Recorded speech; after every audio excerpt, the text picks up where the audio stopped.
Zach, this is a little more part of our lighthearted conversation with you. We're going to do some hot seat type of stuff. Are you ready? I'm ready. Do it.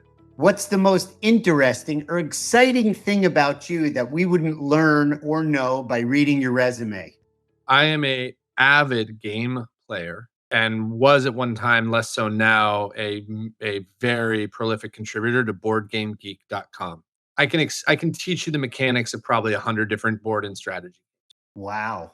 That we did not know that. Okay. And we made history. We've got our first master elite rarefied air board game geek.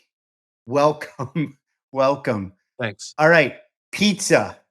Traditional classic mozzarella, or do you like toppings? I'm going to lose a lot of fans here, but bury me in Canadian bacon and pineapple, thick crust. Wow. Like Domino's. Look, I love a fancy pizza. There's a pizza place in Santa Barbara called Bettina, world-class pizza, but Domino's, thick crust, Canadian bacon, pineapple is about, with a bunch of ranch, is about as good as it gets. I think I know the answer to this one, but I ask everybody.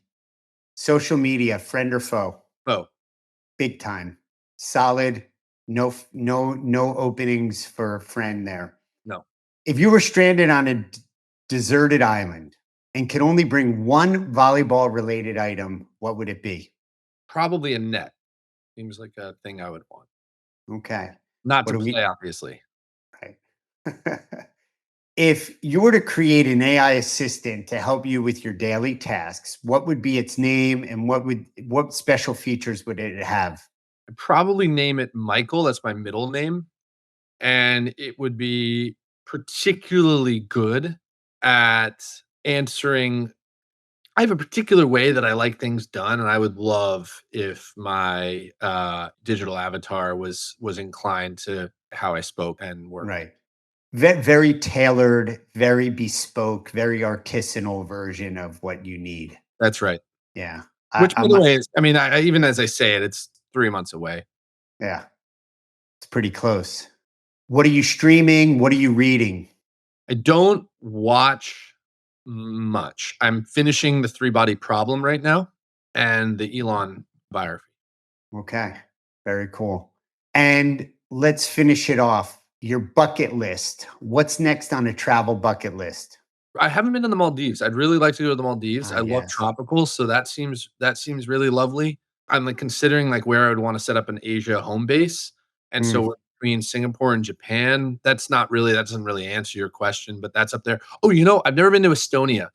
Estonia and Algeria are two places that that I'm told are really lovely that I'd really like to go. Is the capital of Estonia Vilnius?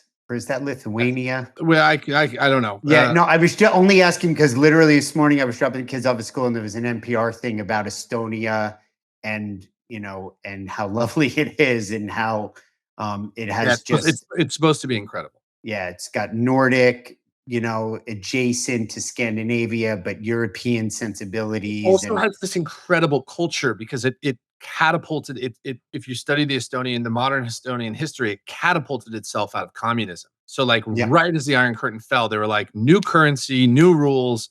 We are pro private property. We are pro small business. And so it's the easiest place in the world to start a small business. As a result, it takes 15 days to start a restaurant in Estonia or something incredible. It's really remarkable. So they threw Monopoly out and they opened up the game of life. That's basically. Wow. Yes. I hate to say this. We don't have to capture this. Those are two terrible board games. But okay. The problem with games with trading elements is that they can be really easily corrupted. Yes. And it takes one bad actor and it can go wobbly. All right. So leave us with this, Zach. My twin 10-year-olds. 1 or 2 games that you would wholeheartedly recommend. Oh, you should get them Carcassonne. It's a really wonderful board building game. Yes, Carcassonne is incredible. And then I recommend Carcassonne and Seven Wonders. Are right in the sweet spot for both of them where they'll get it. And it won't be neither game. Carcassonne can take some time, but you can play it pretty quickly and they'll love Seven Wonders. Perfect. Thank you for the recommendations. See, you're just so generous. AI, they couldn't capture that. They couldn't inhabit all of you to provide that tailored answer. Oh, Azul. Also Azul. Azul's an incredible game, but it's for them when they turn 14 or 15. All right. Well, we'll put that one on the list, and we'll get the other two. So we're done. We're finished. We're complete. Thank you so much. I just appreciate it, and it's been really, really great.